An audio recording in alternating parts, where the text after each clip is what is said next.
Hello everyone, my name is Dr. Ellie Atkins. I'm a clinical psychologist at St George's Hospital in London. I've written a series of mini webinars for staff. They're just short kind of little pocket-sized guides at a time when we don't have that much time to think. And this one is about grief and bereavement.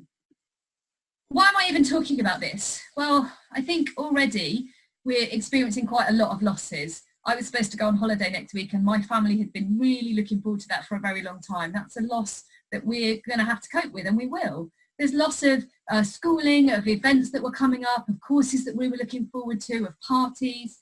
Then there's another loss in that we've lost face-to-face contact with our friends and our family, the stuff that we used to take for granted, the loss of our everyday activities. And then we come to the more serious losses that we might face. In acute services, we're likely to be working with patients who may die, and some of us will be working with a lot of patients who die.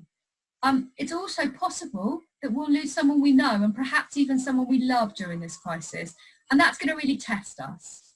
And what's also challenging in the current situation is we may have to move on very fast from the losses because the next challenge presents itself, and it may be that losses come back to back, and that's quite difficult. At a time when our jobs are busier than ever, this is even more important that we think about it.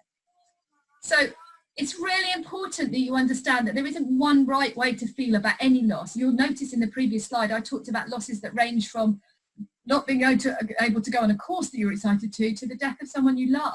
And so there's no one way to expect to feel. We used to talk about stages, like you feel like this, and then you feel like this, and then you feel like this, and then you're done with grief. We don't talk about that anymore because we realise that it's so much more complicated than that. That grief and loss are a mixture of things, and you can feel two things at the same thing, or lots of things, or nothing at all, and you might go back and forward between things.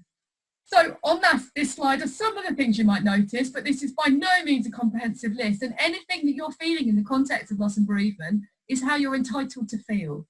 So you might feel not able to cope or nothing at all. You might feel panicky or anxious, you might be angry, you might be agitated, you might be tearful, you might not be able to cry at all. And you might notice you're thinking about things a lot, or that you don't want to think about it. And you might notice that even if you're around people, that you feel quite distant from them. And there are lots of other things you might notice as well. So I want to give you a way to think about this. If you see the red circle in this slide as life, when we have faced a loss, like a death, for example, or another kind of loss, it can feel all-consuming. It can feel like everything is going on, and it takes up a whole life from the whole of our brain space. And what we know about grief and loss is that over time, it's not that the loss changes necessarily, particularly the big one, but that life grows around it. As you can see in this series of circles, life grows around the loss. And very, very many thanks to Child Bereavement UK for this image. Even in these strange times, we will find that life grows around it. Now, it's really important that you understand, I'm not saying that if you experience a loss today or tomorrow or next week or next month, that your life will just grow like this. I'm showing you this slide to give you some hope that over time, this is what will happen. I suspect that what will happen is some of this processing and growing will happen after we're out the other side of this, because whilst we're in it, it's too difficult to process, and then we just have to tolerate. So what can you do? The first thing is be kind to yourself. This is hard stuff that we're talking about, hard stuff that we're facing in our jobs. So just look after yourself. If you can, take time to process what's happened. You might write a journal, you might write a letter to somebody. And if you're too busy to feel like you can do that, just take a minute to recognise the loss has happened. If you lose a patient at work and it impacts on you, just take a minute to notice that and then go on to the next thing you need to do.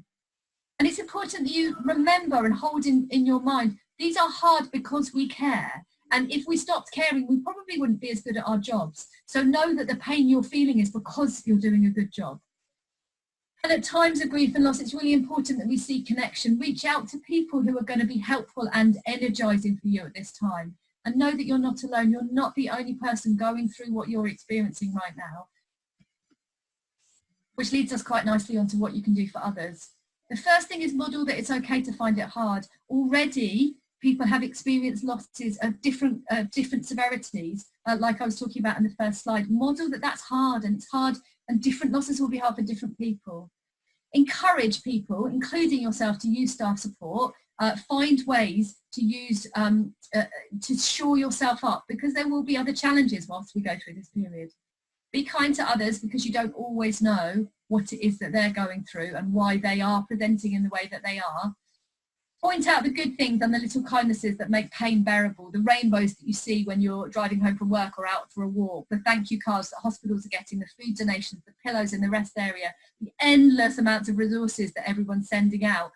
Take comfort in that we are working together as a team. And then think that both laughter and tears are healing. Draw support from both of those things. And then remind people, including yourself, that we're not alone. We are more than ever one NHS, and we are getting through this as a team. Thank you very much.